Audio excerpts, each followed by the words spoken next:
नमस्कार। आकाशवाणी से विश्व दर्पण के साथ मैं लवलीन निगम।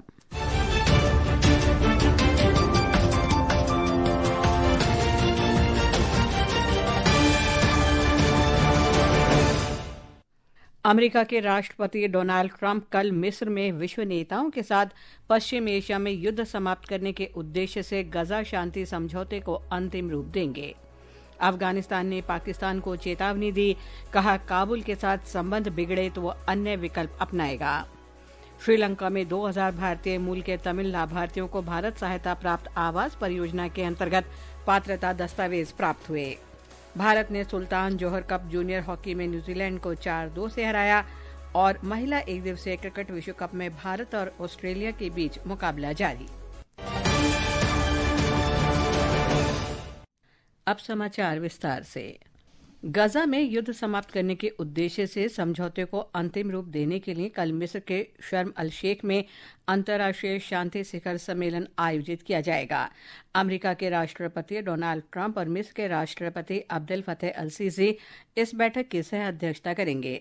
इसमें ब्रिटेन के प्रधानमंत्री कीर स्टारमर और संयुक्त राष्ट्र महासचिव एंटोनियो गुतेरश सहित 20 से अधिक देशों के नेताओं के शामिल होने की संभावना है। हमारे संवाददाता ने बताया है कि इस शिखर सम्मेलन का उद्देश्य गजा पट्टी में युद्ध समाप्त करना तथा पश्चिम एशिया में शांति और स्थिरता लाने के प्रयासों को बढ़ाना है। साथ ही क्षेत्रीय सुरक्षा तथा स्थिरता के एक नए युग की शुरुआत करना भी है। ये सम्मेलन अमेरिकी राष्ट्रपति डोनाल्ड ट्रंप के क्षेत्र में शांति स्थापित करने के दृष्टिकोण और दुनिया भर में संघर्षों को समाप्त करने के प्रयासों के क्रम में हो रहा है। मिस्र के अनुसार शिखर सम्मेलन का उद्देश्य गजा में युद्ध को समाप्त करने और ट्रंप की शांति योजना के दूसरे चरण के लिए अंतर्राष्ट्रीय समर्थन जुटाने के उद्देश्य से एक समझौते को अंतिम रूप देना है। इसका उद्देश्य हमास को निरस्त्र करना और पट्टी में एक नया शासी निकाय बनाना है। हालांकि इजराइल और हमास दोनों इस आयोजन में भाग नहीं लेंगे और फिलिस्तीन भी इसमें भाग नहीं ले रहा है। योजना के पहले चरण में गजा से इजरायली सैनिकों की वापसी, सहायता के लिए 5 क्रॉसिंग खोलना और बंधकों तथा कैदियों की रिहाई शामिल है। समझौते के अंतर्गत हमास के पास सोमवार तक सभी इजरायली बंधकों को रिहा करने का समय है। दुबई से विनोद कुमार की रिपोर्ट के साथ समाचार कक्ष से मैं आकर्षिता सिंह। इजरायल द्वारा गजा से लगभग 250 फलस्तीनी कैदियों और 1700 बंधकों को रिहा करने की उम्मीद है। इजरायली सेना ने कहा है कि उसने गजा के कुछ हिस्सों से सैनिकों को आंशिक रूप से वापस बुला लिया है। हालांकि सेना अभी पट्टी के आधे हिस्से पर काबिज है। इधर दक्षिण एशिया में अफगान तालिबान ने पाकिस्तान में हुए हमले की जिम्मेदारी ली है। इन हमलों में 58 पाकिस्तानी सैनिक मारे गए थे। तालिबान ने इसे पक्तिका प्रांत में हुए पाकिस्तानी हवाई हमले पर जवाबी कार्रवाई बताया है। तालिबान प्रवक्ता ज़बीउल्लाह मुजाहिद ने कहा है कि इस हमले में कई सीमावर्ती ठिकानों को निशाना बनाया गया और 30 पाकिस्तानी सैनिक घायल भी हुए। वहीं 9 तालिबान लड़ाके मारे गए और 18 घायल हुए गए। पिछले हफ्ते काबुल में हुए विस्फोटों और अफगान क्षेत्र में पाकिस्तान द्वारा कथित बमबारी के बाद तनाव बढ़ गया था। अफगानिस्तान के विदेश मंत्री आमिर खान मुत्ताकी ने आज आगाह किया कि अगर पाकिस्तान अच्छे संबंध और शांति नहीं चाहता है तो अफगानिस्तान के पास दूसरे विकल्प भी हैं। दिल्ली में एक मीडिया ब्रीफिंग के दौरान अफगानिस्तान और पाकिस्तान के बीच संघर्ष पर प्रतिक्रिया व्यक्त करते हुए उन्होंने कहा कि अफगानिस्तान संप्रभुता की रक्षा करता रहेगा। पाकिस्तान का आवाम और पाकिस्तान का जो सियासून है, पाकिस्तान के लोग अफगानिस्तान के साथ अच्छे संबंध चाहते हैं। हमें पाकिस्तान के नागरिकों से कोई समस्या नहीं है। अगर पाकिस्तान अच्छे संबंध और शांति नहीं चाहता तो अफगानिस्तान के पास ऐसी स्थिति में दूसरे विकल्प भी मौजूद हैं। और नहीं चाहता है तो फिर अफगानिस्तान के पास और रास्ते भी है। 2 दिन पहले उनकी प्रेस वार्ता में महिला पत्रकारों को आमंत्रित नहीं किए जाने के बारे में पूछे जाने पर उन्होंने कहा कि एक तकनीकी समस्या थी, क्योंकि ब्रीफिंग अल्प सूचना पर आयोजित की गई थी और पत्रकारों की एक छोटी सूची तय की गई थी।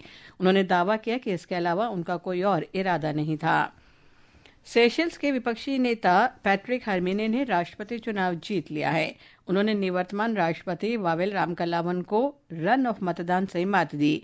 प्रधानमंत्री नरेंद्र मोदी ने सेशल्स के राष्ट्रपति चुनाव में डॉक्टर पैट्रिक हरमिने को जीत पर बधाई दी है।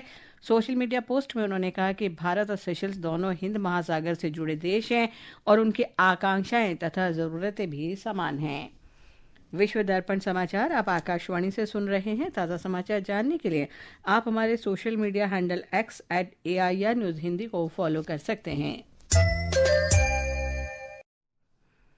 श्रीलंका में भारतीय सहायता से संचालित आवास परियोजना के चौथे चरण में 2000 तमिल लाभार्थियों को पात्रता दस्तावेज मिले। ये कार्यक्रम राष्ट्रपति अनुरा कुमार दिसानायके की देखरेख में बंदरवेला पब्लिक ग्राउंड्स में आयोजित किया गया। हमारे संवाददाता ने बताया है कि ये घर भारतीय आवास परियोजना के चौथे चरण का हिस्सा है। इसकी घोषणा प्रधानमंत्री नरेंद्र मोदी ने 2017 में सुदूरवर्ती क्षेत्र की अपनी यात्रा के दौरान की थी।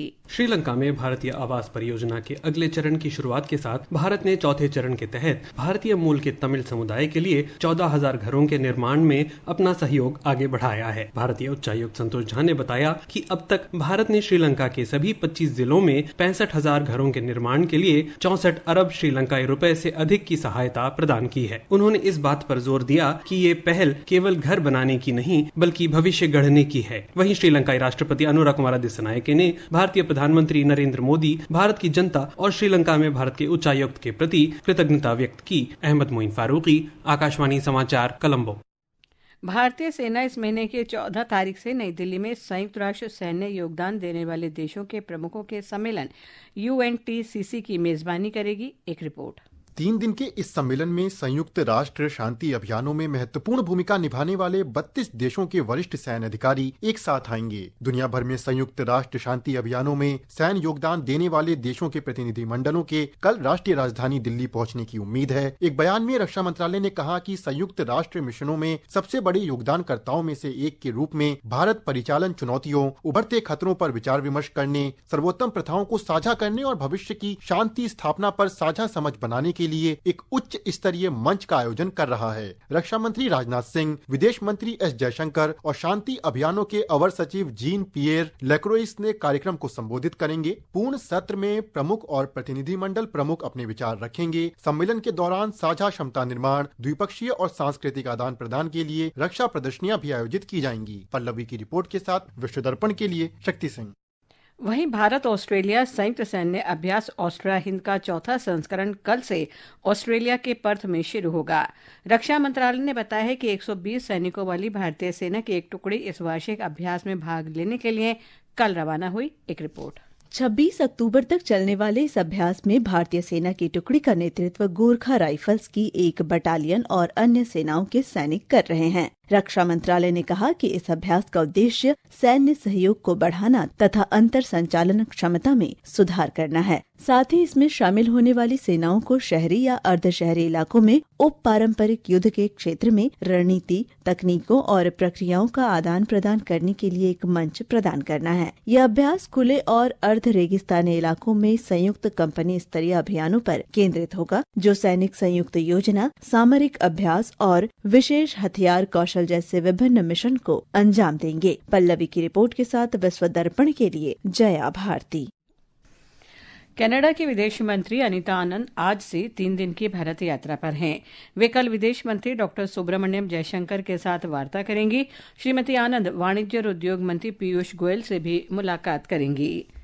मंगोलिया के राष्ट्रपति खुरेलसुख उखाना राष्ट्रपति द्रौपदी मुर्मू के निमंत्रण पर कल से भारत की 4 दिन की यात्रा पर आएंगे। श्री उखाना द्विपक्षीय संबंधों के सभी पहलुओं की समीक्षा के लिए प्रधानमंत्री नरेंद्र मोदी के साथ भी बातचीत करेंगे। खेलों में भारतीय जूनियर पुरुष हॉकी टीम ने आज न्यूजीलैंड को 4-2 से हराकर सुल्तान जोहर कप में अपना अजय अभियान जारी रखा। भारत का अगला मुकाबला मंगलवार को पाकिस्तान से होगा। उधर आईसीसी महिला एक दिवसीय क्रिकेट विश्व कप में भारत ने ऑस्ट्रेलिया को 331 रन का लक्ष्य दिया है। ताज़ा समाचार मिलने तक ऑस्ट्रेलिया ने 46 ओवर में 7 विकेट पर 305 रन बना लिए हैं। अंत में मुख्य समाचार एक बार फिर। अमेरिका के राष्ट्रपति डोनाल्ड ट्रंप कल मिस्र में विश्व नेताओं के साथ पश्चिम एशिया में युद्ध समाप्त करने के उद्देश्य से गजा शांति समझौते को अंतिम रूप देंगे। अफगानिस्तान ने पाकिस्तान को चेतावनी दी, कहा काबुल के साथ संबंध बिगड़े तो वो अन्य विकल्प अपनाएगा। श्रीलंका में 2000 भारतीय मूल के तमिल लाभार्थियों को भारत सहायता प्राप्त आवास परियोजना के अंतर्गत पात्रता दस्तावेज प्राप्त हुए और भारत ने सुल्तान जोहर कप जूनियर हॉकी में न्यूजीलैंड को 4-2 से हराया। इसके साथ ही विश्व दर्पण का ये अंक समाप्त हुआ। नमस्कार।